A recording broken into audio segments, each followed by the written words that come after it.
Assalamualaikum warahmatullahi wabarakatuh. Sahabat santri, saya dalam kesempatan ini akan membahas tentang korupsi.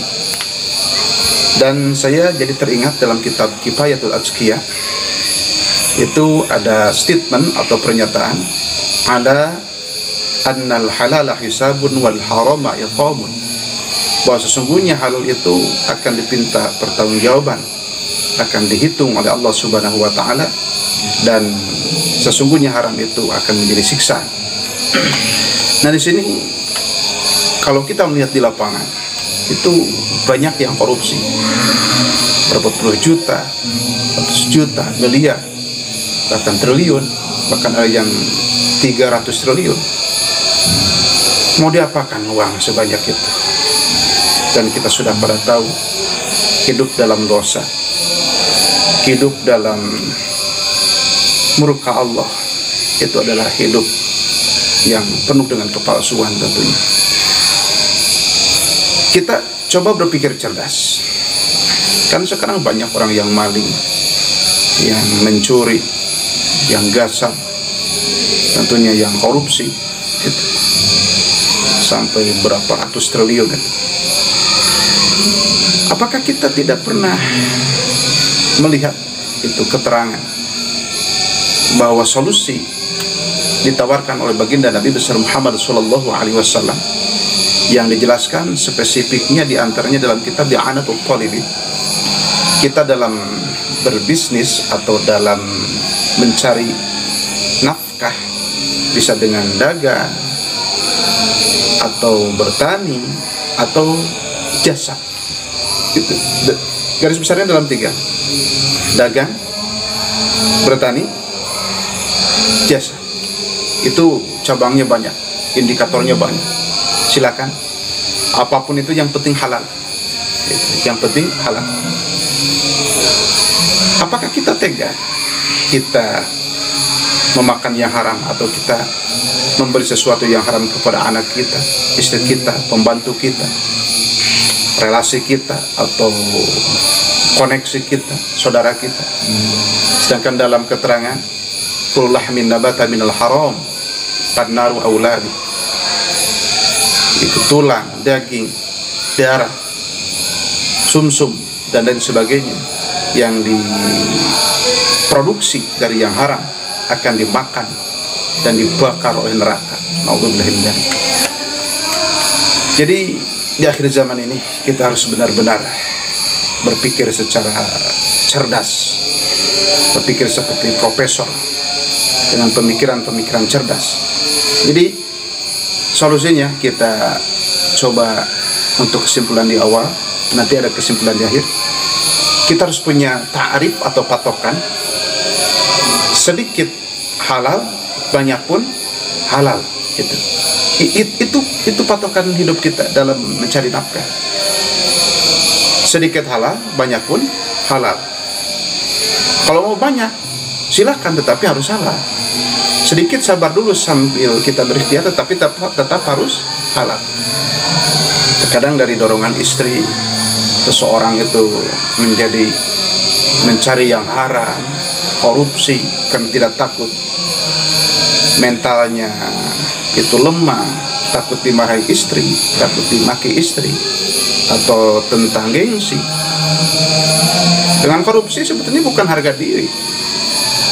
Sekali lagi saya sebutkan, dan silakan garis bawahi, dengan korupsi bukan harga diri, tetapi itu cuma gengsi, gitu.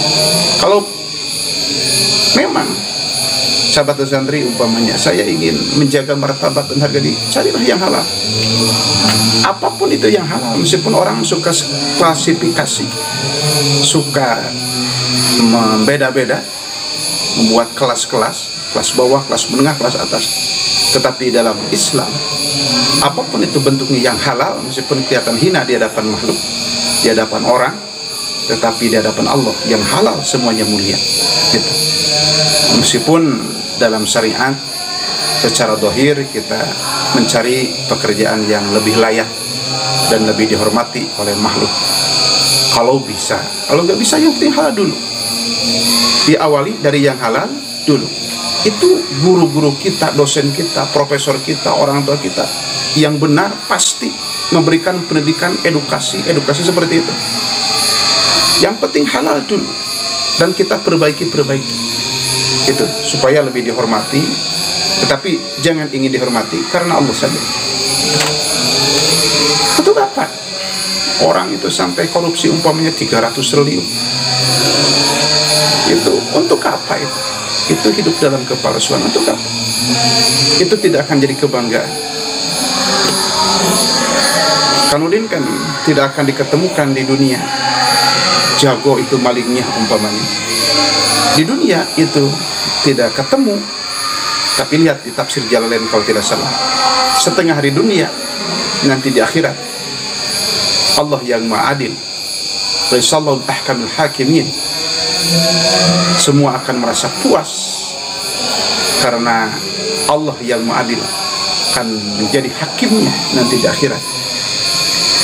Kalau dunia sudah banyak ketidakadilan, tetapi yang adil sebetulnya masih banyak. Gitu. Tetapi tidak sedikit juga yang tidak adil.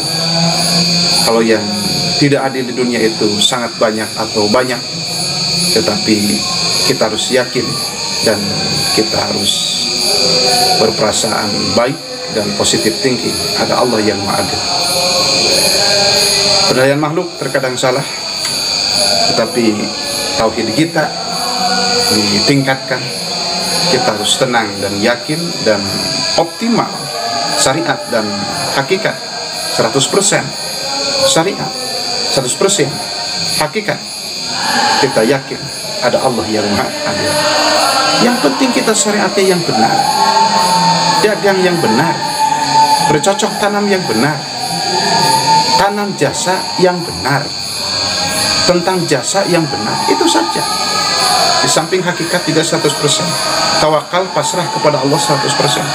Karena Ahlussunnah wal Jamaah itu syariat 100%, hakikat, tawakal, pasrah kepada Allah 100%. Itu saja.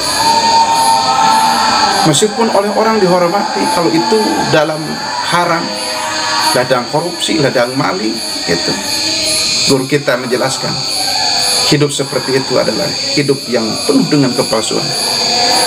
Kelihatan bahagia, pada hatinya sengsara dan dihantui merasa bersalah. Untuk apa hidup seperti itu? Untuk apa? Tidak ada gunanya. Bagaimana solusinya? Tobat, kembalikan uang orang lain, barang orang lain. Kita kasab yang halal, meskipun baru sedikit, gak apa-apa. Yang penting sedikit halal.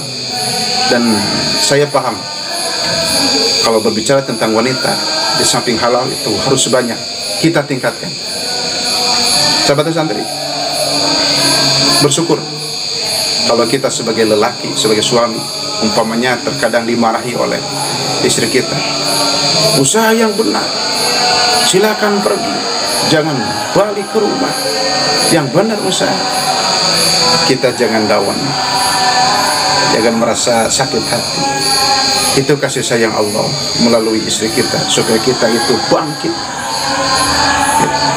Jangan merasa sakit hati, seolah-olah kita lagi latihan bersama Bapak TNI, kita dimaki atau kita dengan komentar yang sangat pedas umpamanya, supaya mental kita lebih hebat, lebih kuat, lebih tegar, lebih siap menghadapi hidup ini. Sahabat santri, jangan hidup kita itu dijerumuskan dalam kepalsuan, dalam korupsi, dalam maling, penggelembungan. Itu saya pelajari di kuliah, dan bentuk-bentuk korupsi yang lain. Gitu. Memang godaannya besar. Faktor iman, faktor istri, faktor lawan jenis, faktor gengsi.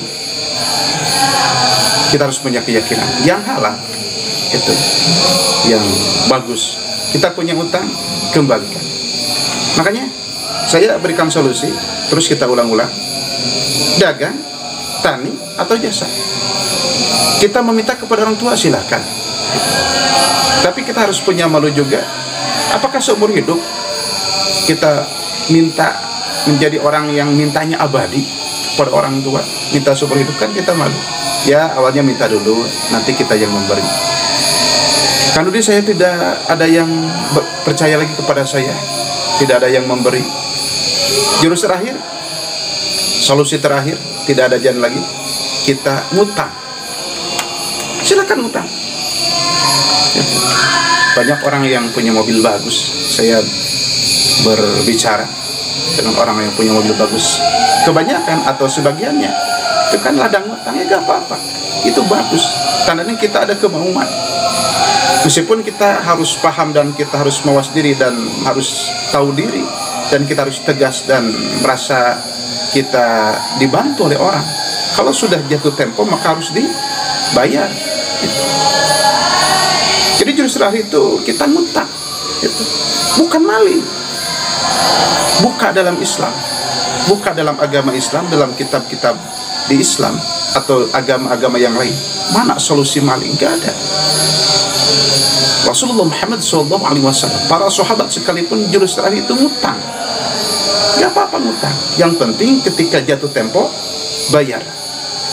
Apalagi kalau kita dengan penuh berterima kasih, kita ada lebihnya, itu keridhaan, merasa itu punya hutang budi kepada yang menghutangkan kepada kita, itu lebih baik. Gitu. Jadi di akhir zaman ini kita harus benar-benar punya prinsip, punya komitmen, punya sesuatu yang memang kita bermartabat dan berharga diri, punya martabat dan harga diri. Apa?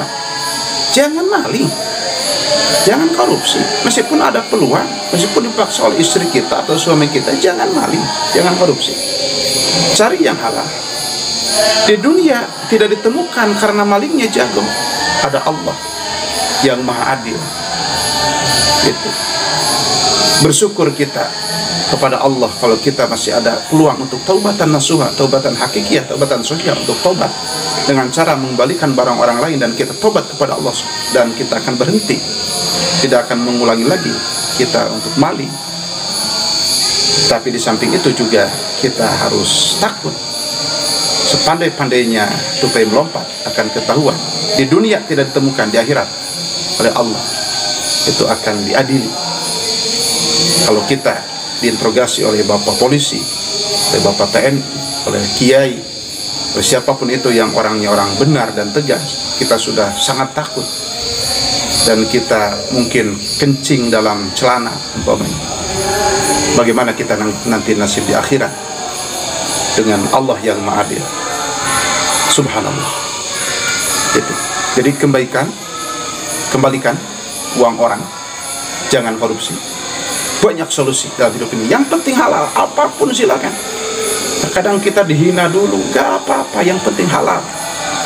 Kita tingkatkan supaya lebih terhormat, tetapi yang penting halal dulu. Diawali saya dari minta dulu, gak apa-apa, yang penting halal. Itu. Dan pada akhirnya semoga Allah Subhanahu wa ta'ala dengan sebab kita ibadah, sebab kita kasab yang benar, Allah memberikan keberkahan, keselamatan, kebahagiaan lahir batin dunia akhirat. Apapun yang terjadi, kalau memang kita sayang kepada diri kita, anak kita, istri kita, saudara kita, pembantu kita, relasi kita, koneksi kita, sekeliling kita, dua poin yang akan saya utarakan di akhir pembicaraan saya. Yang pertama, sedikit halal kasab kita. Yang kedua, banyak halal. Tidak ada pilihan lain, harga mati, halal adalah pilihan.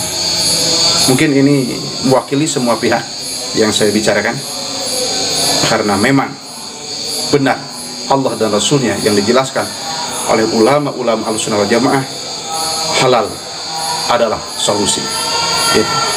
Ketika nikah adalah solusi, ketika ibadah adalah solusi, taubat adalah solusi, maka mencari nafkah, mencari uang, punya mobil dan lain sebagainya yang halal itu juga adalah solusi. Jadi yang halal spesifiknya mencari uang atau barang atau apapun, yang halal adalah solusi. Semoga bermanfaat pembahasan ini, dan ditunggu video yang selanjutnya yang semakin menarik, yang semakin ingin didengar oleh semuanya. dan pada akhirnya kita berdoa kepada Allah Subhanahu wa taala semoga kita husnul khotimah, istiqomah, dan kita sejahtera, bahagia, selamat lahir batin dunia akhirat.